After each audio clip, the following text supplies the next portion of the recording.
අවුරුදු 1700ක කතාව. ශ්‍රී ලංකාවේ විතරක් නෙවෙයි මුළු ලෝකෙම බලන් ඉන්න ආශ්චර්යම ගිනි බෝල හා පන්දම් එළියෙන් පිරි මහනුවර රාත්‍රිය. අද අපි බලමු මේ පෙරහැර පටන් ගත්තේ කොහොමද කියලා. පෙරහැර දෙකක් එකතු වීම. දළදා වහන්සේ එක්ක රාජධානියක් මාරු වුණා. අනුරාධපුරයෙන් පොළොන්නරුවට, පොළොන්නරුවෙන් මහනුවරට. 1565 දී අවසාන වශයෙන් මහනුවර දළදා මාලිගාව ඉදි වුණා. හැබැයි අද අපි දකින මේ ලොකු පෙරහැර හැදුනේ පෙරහැරවල් දෙකක් එකතු වෙලා. පළවෙනි එක දළදා පෙරහැර. දළදා වහන්සේට කරන ආහාර පූජාව. දෙවෙනි එක දේවාල පෙරහැර. නාථ විෂ්ණු කතරගම පත්තිනි කියන දේවාල හතරෙන් වර්ෂාව ඉල්ලලා වී වපුරන කාලට කරන පෙරහැර.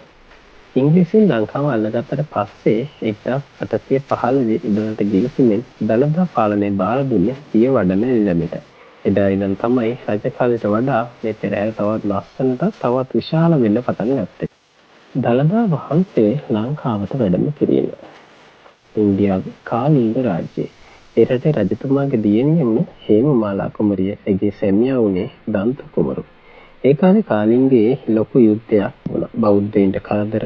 ඒ නිසා බුදුරජාණන් වහන්සේගේ ජීවමාන සේවටනයක් වුණ දළදා වහන්සේ ආරක්ෂා කරන්න කියලා හේමමාලා කුමරිය ඒකේ රහසින් හිසේ කොණ්ඩේ සංගවාගෙන සැමියා එක්ක නැවතින් ලංකාවට පලා එනවා.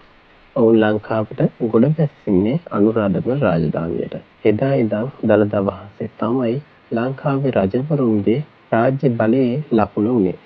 දළදා පෙරහැරේ දවස් 10. අද පෙරහැර කියන්නේ දවස් 10ක මහා උත්සවයක්. මුල්ම දවස් 5 කුඹල් පෙරහැර. කුඩා පරිමාණයේ මේ දවස්වල ප්‍රධාන ඇතා සහභාගී වෙන්නේ නැහැ. ඊළඟ දවස් 5 රන්දෝලි පෙරහැර. මේක තමයි අති උත්කර්ෂවත්ම දළදා කරණුව තැන්පත් කරලා තියෙන ප්‍රධාන ඇතා.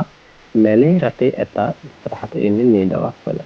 පෙරහැරේ ඉස්සරහින් ගිනි බෝල, කොඩි, පන්දම් ඊළඟට විවිධ නැටුම් වේ උඩරට පාණ්ඩුව කල්කි ඊට පස්සේ දේවාල හතරේ මහා පෙරහැර. අන්තිමට තමයි දළදා කරඬුව වැඩම කරවන ප්‍රධාන ඇතා. සෑම රාත්‍රියකම පාරවල් දෙපැත්තේ ලක්ෂ සංඛ්‍යාත ජනතාවක් මේක බැලින්නට විතරක් නෙවෙයි බුදුරජාණන් වහන්සේට කරන වන්දනාවක් විදිහට මේ පෙරහැර හඳුන්වනවා. දිය කැපීම.